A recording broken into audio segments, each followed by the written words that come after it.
Assalamualaikum warahmatullahi wabarakatuh.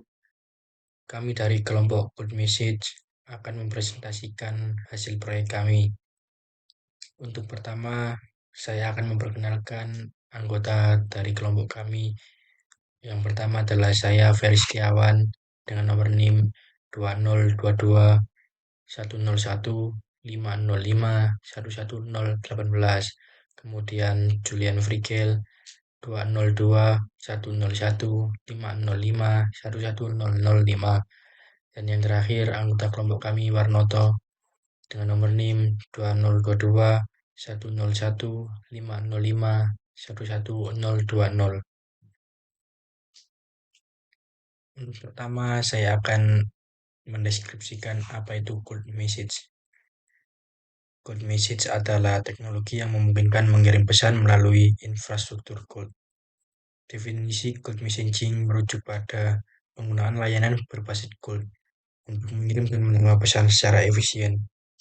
Pentingnya cold messaging terletak pada kemampuannya untuk memberikan komunikasi yang cepat, skalabilitas, dan integritas dengan aplikasi lain. Dengan konteks teknologi saat ini, cold messaging menjadi fondasi penting untuk aplikasi berbasis cold, Internet IoT, dan komunikasi real-time. Selanjutnya, untuk manfaat cold messaging akan disampaikan oleh teman saya yang selanjutnya. Kali ini saya akan memaparkan tentang manfaat cloud message. Ya, seperti yang ada di sini. Cloud message terbagi dari 5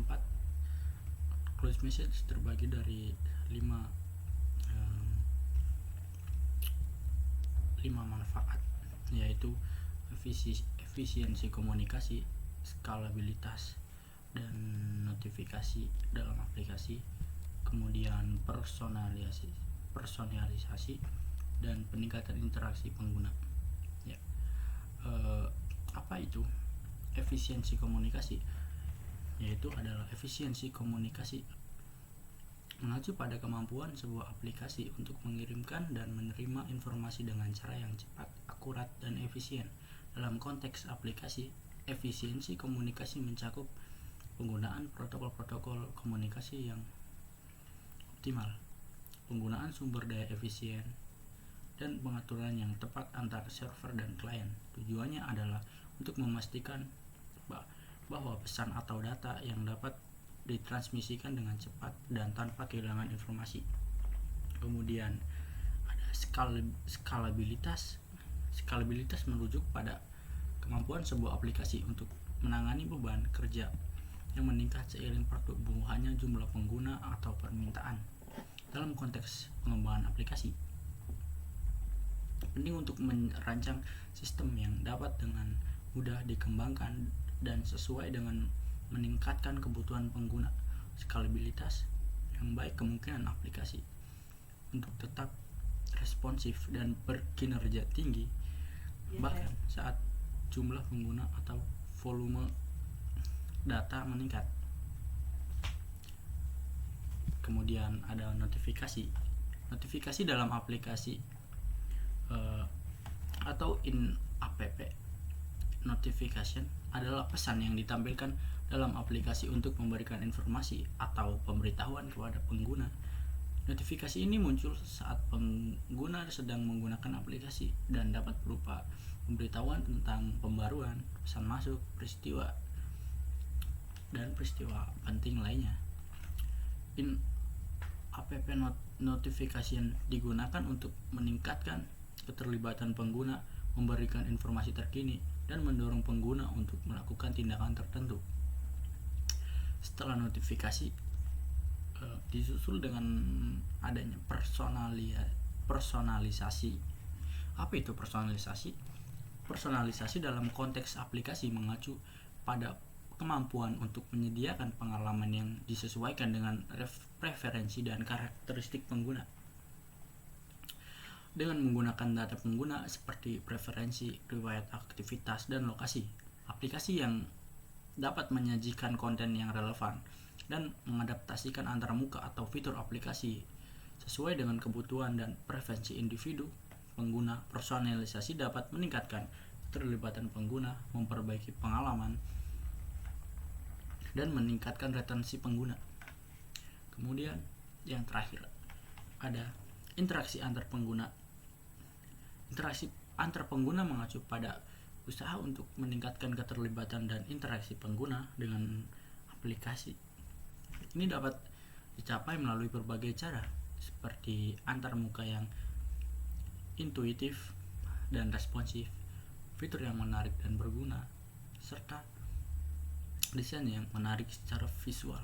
Tujuan dari peningkatan interaksi pengguna adalah menciptakan pengalaman yang memikat, membuat pengguna tetap terlibat, atau mendorong mereka untuk menggunakan aplikasi secara aktif.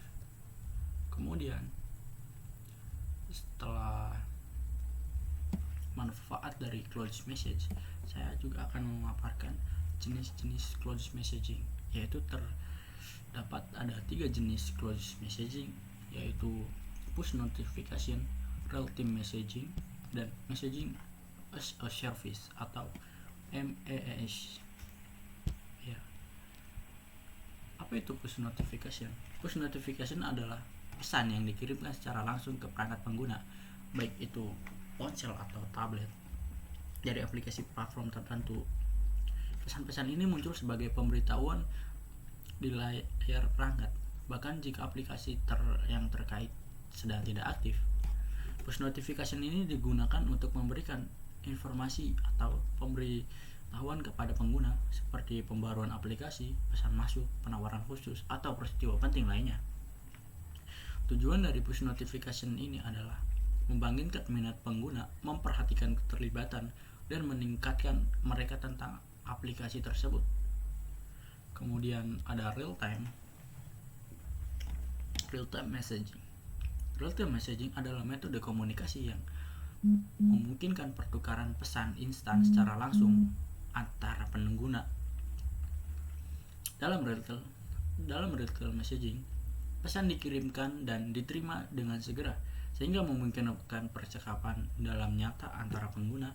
Metode ini biasanya digunakan dalam aplikasi obrolan, aplikasi kolaborasi, dan platform sosial media. Real-time messaging memungkinkan pengguna untuk berkomunikasi secara langsung, berbagi informasi, dan berinteraksi secara cepat dan langsung. Kemudian yang terakhir adalah ada messaging as a service. Ini adalah layanan cloud yang menyediakan infrastruktur dan fungsi yang diperlukan untuk mengirim dan menerima pesan dalam aplikasi dengan menggunakan MEAS. Pengembangan ini dapat mengintegrasikan pelayanan pesan dalam aplikasi mereka tanpa harus mengembangkan infrastruktur sendiri.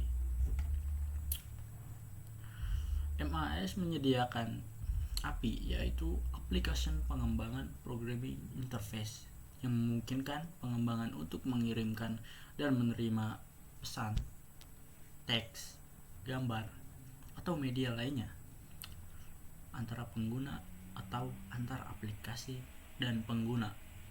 Layanan ini mengumumkan aplikasi untuk fitur komunikasi yang kuat dan dapat diandalkan tanpa perlu fokus pada pengembangan infrastruktur pesan sendiri. Selanjutnya yaitu keamanan dan privasi. Yang pertama, enkripsi data, yaitu menjelaskan tentang enkripsi data dan pentingnya dalam melindungi informasi sensitif. Yang kedua, otorisasi dan autentikasi, yaitu menjelaskan tentang peran otorisasi dan autentikasi dalam menjaga keamanan sistem cloud messaging.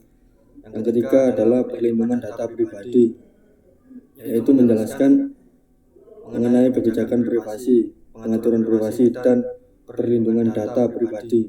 Yang keempat adalah best practice untuk keamanan dan privasi, yaitu menjelaskan mengenai ringkasan dari praktik terbaik yang dapat diikuti untuk meningkatkan keamanan dan privasi dalam menggunakan cloud messaging. Selanjutnya, kesimpulan, yaitu yang pertama, cloud messaging telah membawa perubahan signifikan dalam cara kita berkomunikasi dan berinteraksi. Yang kedua, manfaatnya dalam efisiensi kolaborasi dan skalabilitas membuatnya semakin penting dalam konteks teknologi saat ini. Yang ketiga, potensi masa depan cloud messaging menjanjikan pengembangan yang lebih lanjut dan inovasi yang akan meningkatkan pengalaman pengguna. Sekian yang dapat kelompok kami sampaikan mengenai cold message. Untuk kurang lebihnya kami mohon maaf. Wassalamualaikum warahmatullahi wabarakatuh.